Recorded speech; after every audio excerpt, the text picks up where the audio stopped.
Hello भाइयों, स्वागत है आप सभी का इस प्यारी सी वीडियो में और इस प्यारे सी यूट्यूब चैनल में। तो आप सभी को पता है अपना यूट्यूब चैनल किस पर्पज से बनाया गया है। भाई यहाँ पर क्या हो रहा है, यहाँ पर 10वीं की गणित चल रही है। अभी चैप्टर 2 चल रहा है। कौन सा चैप्टर 2 चल रहा है? नाम नाम क्या है उसका? नाम हमारा चैप्टर का है पॉलिनोमियल या बहुपद। इंग्लिश और हिंदी दोनों मीडियम में चल रही हैं क्लासेस। और मुझे ऐसा लग रहा है कि आपको मजा नहीं आ रहा वीडियो में। मतलब यहाँ पर जो भी मैं पढ़ा रहा हूँ या फिर जो भी बकैती चल रही है, जो भी मैं बोलता हूँ, तो यहाँ पर आपको, मुझे ऐसा लगता है कि मजा नहीं आ रहा। क्योंकि अगर मजा आता तो भाई व्यूज भी बढ़ते, सब्सक्राइबर बढ़ते, आप लोगों का सपोर्ट मिलता और आप लोगों का भी बेनिफिट होता। इसी कारण से एक लॉस और हो रहा है कि आपका बेनिफिट हो नहीं पा रहा है। क्योंकि क्या है, 10वीं में लोग ऑनलाइन लेक्चर्स कम देखते हैं। जो यूट्यूब पर जो लेक्चर चलते हैं उनको आप कम देखते हैं। ये अपना माइक इसको रख लेते हैं। तो यहाँ पर क्या है, आपको जो है पूरा बेनिफिट मिल नहीं पा रहा है। चलिए ठीक है, कोई बात नहीं। जिन जिन लोगों तक ये वीडियो पहुंच रही है उन लोगों का बहुत बहुत धन्यवाद। आप भी मुझे धन्यवाद बोलेंगे क्योंकि आपको मैं पढ़ा रहा हूँ। तो चलिए देखते हैं। हमारा चैप्टर जो है पॉलिनोमियल है और आज का क्वेश्चन हमारा है क्वेश्चन नंबर 2 का 2, दूसरे का दूसरा। तो पहला पहला क्वेश्चन हम कर चुके हैं। दूसरा क्वेश्चन हमारे पास में है √2 और 1/3। अब आप सभी को पता है, पहली वीडियो अगर आपने देखी होगी, और देखना भी चाहिए, क्योंकि भाई उसी तरीके से ये सारे क्वेश्चन जो है अब सॉल्व होने जा रहे हैं। मतलब उसी तरीके से अब सॉल्व होंगे। इसमें कोई अलग तरीका नहीं लगेगा, अलग तरीका कोई भी नहीं लगेगा। आज की जो वीडियो है टोटली ऑनलाइन शूट हो रही भाई। मतलब यहाँ पर ऑफलाइन बच्चे आज नहीं है, छुट्टी है। तो यहाँ पर देखो कि √2 और 1/, √2 हमारे पास किस रूप में है? √2 भाई सम ऑफ जीरोज के रूप में है। और यहाँ पर जो है 1/3 क्या है? प्रोडक्ट के रूप में है, प्रोडक्ट के फॉर्म में है। किन प्रोडक्ट के फॉर्म में है भाई? सम ऑफ जीरोज और प्रोडक्ट ऑफ जीरो, जीरोज के प्रोडक्ट के फॉर्म में है, जीरो के गुणनफल के फॉर्म में है, रूप में है।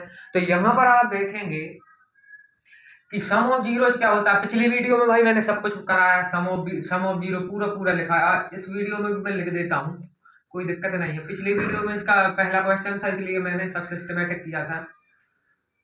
सम of zeros, sum of zeros क्या होता है, या ऐसा लिखूं मैं तो x माइनस एक्स का गुणांक और एक्स स्क्वायर का गुणांक। भाई मैं गुणांक नहीं लिख रहा हूँ, नहीं तो आप बोलने लगे भाई -x/x² कब से होने लगा सम ऑफ जीरो। तो ऐसा आप ना सोचें, क्योंकि मैं पिछली वीडियो में कर चुका हूँ और यहाँ पर मैं बोल भी रहा हूँ। ऐसा नहीं है कि मैं नहीं बोल रहा भाई, बोल भी रहा हूँ कि यहाँ पर जो है x का गुणांक होता है। सम ऑफ जीरोज क्या होता है? x का गुणांक, कैसा? माइनस का x का गुणांक, और यहाँ पर अपॉन में एक्स स्क्वायर का गुणांक किया। ऐसा बोलूं मैं कि minus coefficient of x upon में कोफिशिएंट ऑफ एक्स स्क्वायर, ये होता है हमारा सम ऑफ जीरोज। और यहाँ पर हिंदी में इसे बोलते हैं शून्यकों का योग। शून्यकों का योग क्या होता है? माइनस का एक्स का गुणांक का बटे में एक्स स्क्वायर का गुणांक। और इसे हम बोल देते हैं, इसे बोल देते हैं हम alpha plus beta. Alpha plus beta क्या है? अल्फा प्लस बीटा क्या है? वो ये चीज है कि जैसे कोई भी XYZ इक्वेशन है, वहां से हमें दो जीरोज मिलेंगे, तो एक को हम अल्फा बोलेंगे, एक को बीटा बोलेंगे। ये है भाई अल्फा और बीटा की कहानी। यहाँ पर ये होता है माइनस का बी अपॉन में। ये माइनस का बी अपॉन ए कहां से आया भाई? यहां से आया, यहां से आया माइनस का बी अपॉन में ए। माइनस का बी अपॉन में ए कैसे आया कि बी क्या है? एक्स का गुणांक। और यहाँ क्या पूछा है? एक्स का गुणांक पूछा है। तो एक्स का गुणांक क्या है? एक्स का गुणांक है बी, और माइनस तो ये भाई परमानेंट लगा है अपॉन में ए एक्स स्क्वायर का। सॉरी, एक्स स्क्वायर का गुणांक क्या है? ए है, तो यहाँ पर माइनस बी अपॉन में ए। ये है हमारी क्या सम ऑफ जीरोज की कहानी, प्रेम गाथा जिसे हम बोले हैं। तो यहाँ पर जो है दो प्रेमी हैं, अल्फा और बीटा।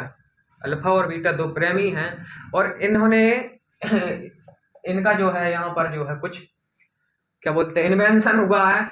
इन्वेंशन किया है इनने कुछ माइनस बी अपॉन ए के फॉर्म में। तो यहाँ पर आप देखेंगे कि ये तो ठीक है, यहाँ पर आपको माइनस बी अपॉन ए की वैल्यू क्या दी हुई है? √2 दी हुई है। √2 मतलब √2, उसमें कोई कॉम्प्रोमाइज नहीं। यहाँ पर आप इसको √3 तो कर नहीं सकते, √2 मतलब √2। उसके नीचे अगर कुछ नहीं है तो हम 1 लगा सकते हैं, ये हमारा अधिकार है। तो यहाँ पर आपके पास हो जाएगी या ये माइनस अपन इस साइड ले जाएंगे, इस साइड नहीं, बेसिकली क्या है, ये b की वैल्यू जो है वो √2 है, तो यहाँ पर माइनस, वो तो अपन समझने के लिए अपन ने ऐसा लिखा है, इस साइड इज इक्वल टू के इस साइड लिख दिया, बट लॉजिकली क्या है, ये b की वैल्यू ही √2 है। तो यहाँ पर आप कंफ्यूज ना हो, ये कंफ्यूजन दूर कर दिया मैंने भाई, देखो बिना पूछे आपके। तो यहाँ पर b की वैल्यू क्या हो जाएगी हमारे पास है माइनस का √2 और a की वैल्यू हो जाएगी 1। अब इसी प्रकार से हम देखेंगे प्रोडक्ट ऑफ जीरोज,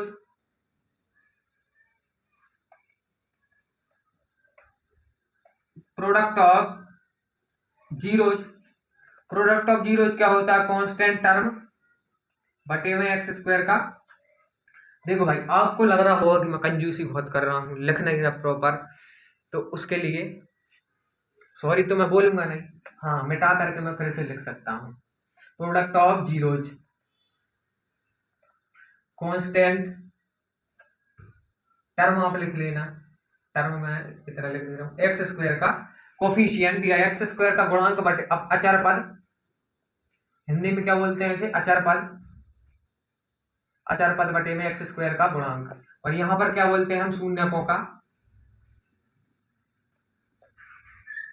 गुणनफल, क्या बोलते हैं, शून्यकों का गुणनफल। इसे हम बोल देते हैं अल्फा इंटू बीटा बराबर सी अपॉन में ए। सी अपॉन में ए कहाँ से आया भाई, वहीं से आया जहां से इसकी उत्पत्ति हुई थी, किसकी, माइनस बी अपॉन ए की, और इसकी उत्पत्ति कहाँ से होगी, वहीं से होगी, A X square plus B X plus C बराबर 0 से। तो इसमें भी कोई दिक्कत नहीं होनी चाहिए भाई। आप लोग अगर इंट्रोडक्शन वीडियो देखे होंगे, देखी होगी आपने, तो आपको पता होगा यहाँ पर आपको जो है मैं जो पढ़ा रहा हूँ या जो अपन कर रहे हैं वो आपको बिल्कुल हलवा लग रहा होगा। हलवा कैसे लग रहा होगा भाई, उसके लिए आपको 2 वीडियो देखनी पड़ेंगी, एक इंट्रोडक्शन वीडियो, दूसरी इसके पहले वाला क्वेश्चन, जब आपको ये चीज हलवा लगेगी। और जब आप 2-3 बार रिवीजन कर लोगे तो भाई नींद में उठ के आपको कोई क्वेश्चन दे देगा, ये भी नहीं बोलेगा किस एक्सरसाइज का, तो आप उसे कर दोगे क्योंकि आपका रिवीजन 2-3 बार हो चुका है। तो इसी तरीके से भाई देखो, गणित की एक खासियत है, मैथ की एक खासियत है कि वो मैथ क्या है, गणित प्रैक्टिस मांगती है भाई। ऐसा नहीं है कि रट लो, रटना नहीं है, प्रैक्टिस तो करनी पड़ेगी मेरे भाई। ठीक है, यहाँ पर हम क्या प्रोग्राम देख रहे हैं कि अपने पास 1/3 है, इसकी वैल्यू क्या है, 1/3 है। 1/3 का क्या मतलब है, 1/3 का मतलब ये है कि यहाँ पर आपके पास a की वैल्यू 3 है और यहाँ पर a की वैल्यू क्या है, 1 है, और क्या है। ठीक है, समझे, कुछ समझ में आ रहा भाई कुछ, जो भी लोग इस वीडियो को देख रहे हैं, जितने भी भाई और बहन और बंधु, माताएं बहनें, जो भी है, अगर आप यहाँ पर देख रहे होंगे तो आपको एक डिफरेंस दिख रहा होगा, डिफरेंस समझ में आ रहा होगा कि यहाँ पर a की वैल्यू 1 है, यहाँ पर a की वैल्यू 3 है। तो अब हम यहाँ तो कुछ कर नहीं सकते, क्यों, क्योंकि उसकी तो ऑलरेडी 3 है ना भाई। अगर इसकी कम होती तो हम यहाँ पर कुछ इसमें प्रोग्राम करते, लेकिन इसकी तो ऑलरेडी ज्यादा है, हाई वैल्यू है।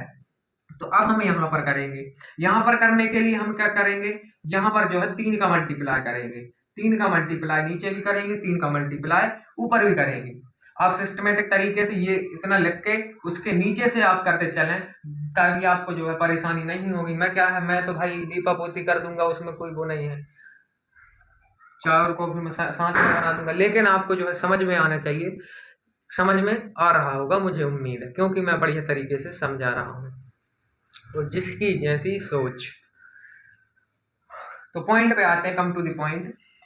अच्छा एक चीज मैं बताऊं, आप कभी भी देखना, आप जैसे स्कूल लाइफ में हैं, अभी 10वीं लेवल पे हैं, तो अगर आप इंग्लिश मीडियम में हैं तो आपको एक चीज नोटिस करना, कोई भी टीचर आएगा, नॉर्मल टीचर, तो वो मतलब 4-5 शब्द तो इंग्लिश के झाड़ेगा, उसके बाद उसे भी कुछ नहीं आता, आपको भी कुछ नहीं आता, लेकिन वो 4-5 शब्द झाड़ के जाएगा। Come to the point, pin drop silence. अब पिन ड्रॉप साइलेंस का मतलब क्या होता है, पिन ड्रॉप साइलेंस का मतलब क्या होता है, आप किसी टीचर से पूछना, ठीक है, मुझे तो पता है भाई, क्योंकि मैं इसलिए मैंने उसकी चर्चा छेड़ी, मैं बताऊंगा आपको। तो पिन ड्रॉप साइलेंस का मतलब ये है कि इतना साइलेंस होना चाहिए, जहां मैं बोल दूं कि पिन ड्रॉप साइलेंस, तो यहाँ पर जैसे मेरी क्लास लगी है, तो क्लास में इतना साइलेंस होना चाहिए कि अगर पिन पिन भी गिरे, तो उसकी आवाज सुनाई दे जाए, समझे, पिन भी गिर जाए तो उसकी आवाज़ सुनाई दे जाए, इतना साइलेंस होना चाहिए, इसका मतलब ये होता है। चलिए ठीक है, वो तो हो गई अपनी इंग्लिश की बातें, कुछ कहावतें हैं। तो यहाँ पर आप देखेंगे कि यहाँ पर हम जब 3 का मल्टीप्लाई करेंगे तो हमारे पास b की वैल्यू क्या हो जाएगी, b की वैल्यू क्या हो जाएगी 3√2, क्योंकि भाई 3 का मल्टीप्लाई होगा 3 यहाँ आएगा, अंदर थोड़ी घुसेगा, और यहाँ पर जो है a की वैल्यू हमारे पास 3 हो जाएगी। तो यहाँ से हम जो है इक्वेशन बना पाएंगे, कौन सी इक्वेशन, हमारी द्विघात बहुपद इक्वेशन, द्विघात बहुपद समीकरण, क्वाड्रेटिक पॉलिनोमियल इक्वेशन या क्वाड्रेटिक इक्वेशन हम जिसे बोलते हैं। तो यहाँ पर आप देखेंगे कि a की वैल्यू 3 आ गई, तो यहाँ पर 3 रख दो और x का स्क्वायर जैसे करते हैं ऐसा। b की वैल्यू क्या है हमारे पास, b की वैल्यू भाई यहाँ पर माइनस आएगा, क्योंकि मैंने लगा नहीं पाया था। तो यहाँ पर जो है b is equal to minus का 3√2 आएगा, क्योंकि यहाँ पर जो माइनस है वो यहाँ इसी का है, इसी का इसने उधार ले लिया था। तो यहाँ पर आप देखेंगे b की वैल्यू आपके पास आएगी -√2, सॉरी माइनस का 3√2 है, 3√2 x। c की वैल्यू क्या है, c की तो सब कोई जानता भाई, जग जाहिर 0, c की वैल्यू 8 है। यहाँ पर अब आप इसे सोल्व करेंगे, हल करेंगे तो क्या आएगा आंसर, सीधी सी बात है भाई 3x² आएगा। फिर प्लस आएगा कि माइनस, कमेंट में बताओ, मुझे इतना टाइम तो है नहीं यार भाई। और लाइव भी चलेगी अपनी क्लासेस यार, थोड़ा आप सपोर्ट करो, आप भी जानते हो कहाँ किस पॉइंट पर अपनी कृपा की है, तो वहां पे आप कृपा करो तो अपनी लाइव क्लास चलेगी। और लाइव क्लास में आपको पता भाई समझ में भी अच्छे से आता है, और अपना काम वो नहीं है कि यार फालतू ही बकवास कर रहे हैं, तो ऐसा नहीं है, आप सपोर्ट करोगे सब कुछ मुमकिन है। तो यहाँ पर आप देखेंगे कि माइनस आएगा, क्यों आएगा, क्योंकि प्लस से माइनस का इंटू कराएंगे तो हमेशा माइनस ही आता है। और यहाँ पर 3√2 आ जाएगा, और यहाँ पर x आ जाएगा, x जो है बाहर है, आप इसके साथ अंदर कर देंगे, ऐसा कर देंगे तो ये अंदर हो जाएगा भाई, इसके साथ एक कमरे में बंद हो जाएगा, उसके बाद आप सब जानते हैं गड़बड़ हो जाएगा मामला। तो यहाँ पर प्लस का बना आएगा और 0, ये हमारा बन गया समीकरण, या इसे हम बोलते हैं क्वाड्रेटिक पॉलिनोमियल।